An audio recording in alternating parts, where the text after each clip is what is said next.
चलिए आगे बढ़ेंगे तो 14 जुलाई यानी कि कल से कांवड़ यात्रा की शुरुआत होने जा रही है और इसके लिए तैयारियां पूरी कर ली गई है। कोरोना महामारी के 2 साल बाद कांवड़ यात्रा शुरू हो रही है और इसीलिए कांवड़ियों में खासा उत्साह है। इस बार करीब 4 करोड़ कांवड़ियों के हरिद्वार आने की संभावना है।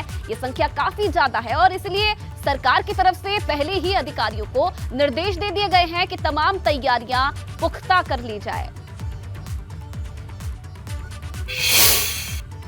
और कांवड़ यात्रा को लेकर रुड़की में ऊर्जा निगम की तरफ से भी तैयारियां की गई है। कांवड़ियों की यात्रा में कोई खलल पैदा न हो, इसके लिए बिजली की लाइनों को दुरुस्त किया जा रहा है और साथ ही 20 फीट से कम ऊंचाई वाले बिजली के पोलों को बदला जा रहा है। दरअसल कम ऊंचाई वाले बिजली के तारों से हादसे की आशंका बनी रहती है और जिन मुख्य मार्गों से कांवड़ से बड़ी कांवड़ यात्रा गुजरेगी, वहीं ऊर्जा निगम की तरफ से बिजली के पोल को ऊंचा किया जा रहा है। तो देखिए, कल से कांवड़ यात्रा की शुरुआत होने जा रही है।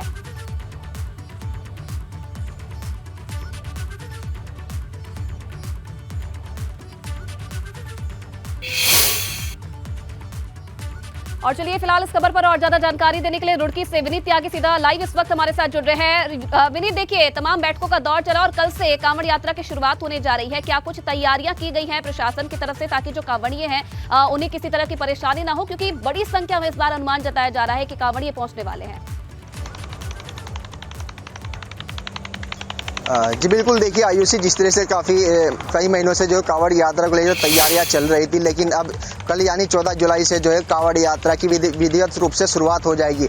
यानी कल से जो कांवड़िया है वो जल लेके अपने गंतव्य की ओर लौटने लगेगा। यानी हरिद्वार में कल से जो है कांवड़ियों की, शिव भक्तों की धूम देखने को मिलेगी। अगर हम रुड़की की बात करें तो रुड़की में भी कांवड़ व्यवस्था तैयारियों को लेकर पूरी तरह से व्यवस्था चाक चौबंद नजर आ रही है। यानी कांवड़ पटरी पर जो व्यवस्थाएं होनी चाहिए थी, शौचालय से लेकर टॉयलेट, तमाम जो बिजली की व्यवस्थाएं, लाइटिंग की व्यवस्थाएं, वो पूरी तरह से दुरुस्त नजर आ रही है। यानी सभी तैयारियां पूरी कर ली गई है और प्रशासन द्वारा जो भी यही निर्देश दिए जा रहे हैं कि किसी तरह की कोई कांवड़ी को परेशानी ना हो। अगर हम लाइट की बात करें तो लाइट के लिए भी ऊर्जा निगम पूरी तरह से तैयार नजर आ रहा है। ऊर्जा निगम ने भी जो आगामी जो बड़ी कांवड़ आएगी उसको लेकर भी पूरी तरह से तैयारियां की हुई है, ताकि जो छोटे पोल है उन्हें भी बदला जा रहा है और अधिक ऊंचाई वाले पोलों को वहाँ पे लगाया जा रहा है। अब देखना यही होगा कि कल से जो शिव भक्त आने शुरू हो जाएंगे, कल से जो विधिवत रूप से शुरुआत हो जाएगी, क्योंकि एक पुलिस प्रशासन के लिए भी अग्नि परीक्षा है, क्योंकि इसमें जो अभी अनुमान जताया जा रहा है कि 4 करोड़ से अधिक जो कांवड़िया हैं इस बार हरिद्वार पहुंचेंगे। जी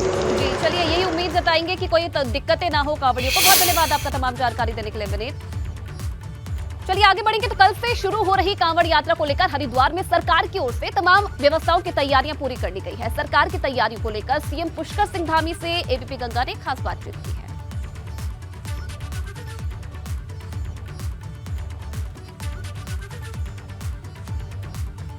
तो देखिए 14 तारीख से कांवड़ यात्रा की शुरुआत होने जा रही है। तमाम बैठकें हुई क्योंकि इस बार आशंका ये जताई जा रही है कि बड़ी संख्या में जो कांवड़िए हैं पहुंच सकते हैं। और आपको बता दें कि 2 साल कोरोना की वजह से कांवड़ यात्रा नहीं हुई और इस बार कांवड़ियों में भी खासा उत्साह देखा जा रहा है। तमाम तैयारियां इसके लिए पूरी कर ली गई हैं। उत्तराखंड में कल से कांवड़ यात्रा का संचालन शुरू हो रहा है। मेरे साथ में बातचीत करने के लिए मुख्यमंत्री पुष्कर सिंह धामी है।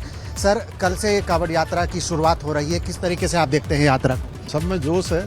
सभी शिव भक्तों का, बाबा भक्तों का उत्तराखंड की इस देवभूमि पर, पावन भूमि पर हम उसका स्वागत करेंगे, अभिनंदन करेंगे कि कांवड़ यात्रा जोर शोर से हो, क्योंकि इस बार 2 सालों के बाद यात्रा हो रही है और हम सारे इंतजाम सरकार की तरफ से हो रहे हैं, प्रशासन हमारा लगा हुआ है। बड़ी संख्या में श्रद्धालु इस बार आ सकते हैं, किस तरीके के इंतजाम देखते हैं? सीमाओं पर कैसी सुरक्षा व्यवस्था? नहीं, सभी विभागों की मैंने स्वयं मीटिंग ली है और उसमें चाहे हमारा पुलिस विभाग है, स्वास्थ्य विभाग है, हमारे नगर निगम के लोग हैं, हमारे अनेकों विभागों के जितने भी विभाग, उसमें शहरी विकास विभाग काम कर रहा है, उसमें हमारा पर्यटन विभाग काम कर रहा है, पुलिस विभाग है, सभी विभाग मिलकर जो है अच्छा काम करेंगे और अच्छी यात्रा होगी इस बार। सर, अंत में मुख्यमंत्री के तौर पर आपकी अपील सर क्या है?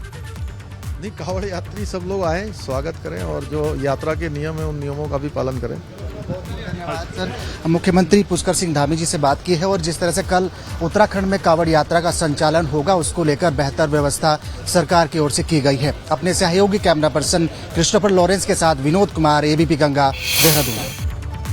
तो कल से कांवड़ यात्रा की शुरुआत होने जा रही है और एक तरफ कांवड़िए हरिद्वार में हर की पैड़ी पर गंगा जल भरने के लिए आ रहे हैं, तो वहीं कांवड़िए गौमुख में भी गंगा जल लेने के लिए पहुंच रहे हैं। मगर पर्यावरण के जानकारों का ये कहना है कि गौमुख में इंसान की ज्यादा दखल अंदाजी ठीक नहीं है।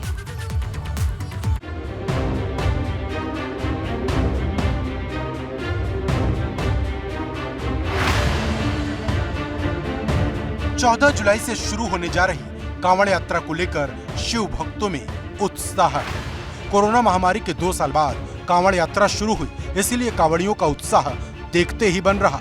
उत्साह ऐसा कि कांवड़िए गोमुख तक गंगा जल लेने के लिए पहुंच रहे हैं। मगर ग्लेशियर लेडी के नाम से मशहूर शांति ठाकुर मांग करती हैं कि गोमुख क्षेत्र में ज्यादा आवाजाही ठीक नहीं, क्योंकि ये क्षेत्र पर्यावरण संरक्षण के लिहाज से काफी संवेदनशील है।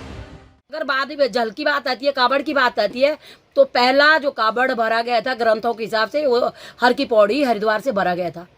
ऊपर को आना तो ये है कि हम भाई जो है मौज मस्ती के लिए जा रहे हैं, या हम जो है वही है कि नैन सुख के लिए जा रहे हैं। तो ये एक जो है ना ट्रेड चल पड़ा है कि भाई हमने जो है ना गोमुख या गंगोत्री जाना है। कावड़ का जो मतलब है हरिद्वार तक कावड़ चले। मैं तो कह रही हूँ कि वहाँ पे काली मंदिर से ऋषिकेश जो है ना लोगों को ऊपर नहीं आना चाहिए। शांति ठाकुर का कहना है कि कांवड़ के लिए जल लेने का महत्व हर की पैड़ी पर है, इसलिए हिमालयी क्षेत्र में कांवड़ियों और तीर्थ यात्रियों की आवाजाही नहीं होनी चाहिए। गोमुख को गंगा का द्वार माना जाता है। कहते हैं गंगा यहीं से निकलती है।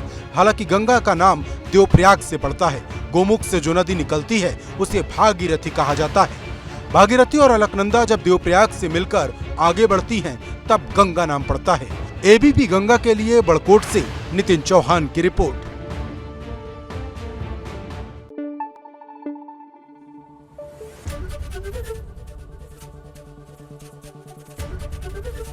एबीपी गंगा, खबर आपकी, जुबान आपकी।